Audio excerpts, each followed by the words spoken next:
இப்பொழுது நேரம் 1:30. என்னடா பிக் பாஸ்ல வர மாதிரி சொல்லிட்டு இருக்கேன்னு பாக்குறீங்களா?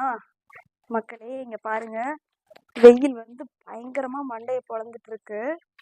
இப்போ வந்து ஒரு சின்ன எக்ஸ்பெரிமெண்ட்டுக்காக தான் வந்திருக்கேன். இதை பார்த்தீங்கனாலே உங்களுக்கு தெரியும். சூரியன் சார் பார்த்தீங்கன்னா மண்டையை பொழந்துட்டு இருக்காரு. நம்ம ஈரோட்டோட வெயில் நிலைமை ரொம்ப கவலைக்கிடமா இருக்கு மக்களே. சரி, அதெல்லாம் இருக்கட்டும். அதுக்கு எதுக்கு இந்த தோசைக்கல்லை கொண்டு வந்து நீ மொட்டை மாடியில் வச்சுட்ருக்கன்னு நினைக்கலாம். இந்த மொட்டை வெயிலில் இந்த முட்டையை உடச்சி ஊற்றுனா என்ன ஆகுதுன்னு ஒரு சின்ன எக்ஸ்பெரிமெண்ட் பார்க்கலான்னு ஒரு 1/2 hour அளவுக்கு நான் ப்ரீ ஹீட் பண்ணி வச்சுருந்தேன். அப்புறம் நல்லா வந்து ஒரு ஸ்பூன் வச்சு கலக்கி விட்டுட்டேங்க. அப்புறம் ஒரு 1/2 hour நாங்கள் கீழே போயிட்டோம். அப்புறம் வந்து பார்க்கும்போது ஒரு கிறிஸ்டல் லேயர் மாதிரி ஃபார்ம் ஆயிருந்தது. அதுக்குள்ளே இருக்க முட்டை பார்த்தீங்கன்னா வேகவே இல்லை, ஆனால் வெளியிலையும் வரல. நான் சாய்ச்சி கூட பார்த்தேன். இப்போ வந்து ஒரு ஸ்பூனை வச்சு உடச்சிங்கன்னா அப்படியே அப்பளம் மாதிரி நொறுங்குச்சு. அடிக்கிற வெயில் எதுவும் 110 டிகிரி தான். அதுக்காக ஆம்லெட் வரும்னு ஆசைப்பட்டு ஒரு முட்டையை வேஸ்ட் பண்ணிட்டேன்.